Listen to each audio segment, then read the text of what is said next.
Notre cher détective Pafaboum se baladait comme à son habitude sur les plages voisines des étangs de Villepé. Ce lieu qu'il trouvait magnifique le chiffonnait pourtant. À chaque fois qu'il s'y rendait, il y trouvait un nouvel endroit, avec de nouvelles plantes et une faune inédite. Étrange, n'est-ce pas? Comment est-ce possible qu'il y ait une telle diversité d'espèces en ce lieu si minuscule? Il se devait d'enquêter selon sa méthode, la méthode scientifique. En commençant bien sûr par les hypothèses, qui seront les suivantes. Une frontière entre terre et mer, de l'eau douce et salée, ainsi qu'un climat méditerranéen propice au développement d'espèces multiples nous conduisent à une hypothèse globale. La multitude d'écosystèmes conduit à une multitude d'espèces végétales.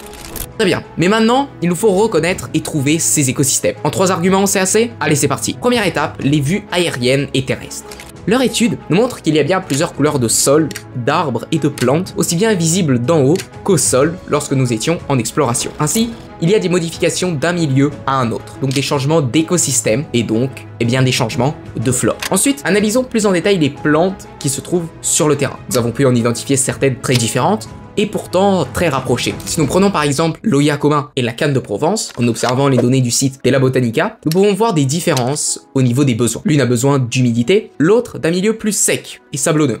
De même pour le lys de mer et la Posidonie. Sans oublier bien sûr la salinité de l'eau, différente en fonction d'où l'on se trouve dans les étangs. Nous pouvons en déduire que si ces plantes sont présentes et nécessitent des apports qui diffèrent autant, alors les environnements et sols sont différents.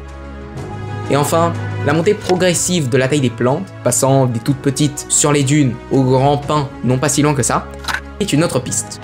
Sachant que les racines sont plutôt proportionnelles à la taille de leurs végétaux, nous pouvons en déduire que le sol est très différent sur un faible espace, d'inexistant sur la plage à très présent vers la pinède. Mais alors, quelle est donc la réponse? Eh bien, en raison de toutes ces conditions historiques, humaines, physiques et météorologiques, une grande variété d'écosystèmes se sont formés, comme nous avons pu le voir.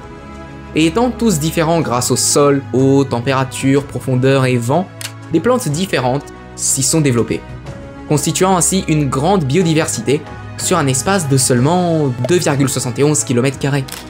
Mais c'est avant tout un espace à préserver, et justement, le conservatoire du littoral a pu nous accompagner tout le long de notre aventure. Et pour cela, un grand merci. Et surtout, merci à vous d'avoir regardé.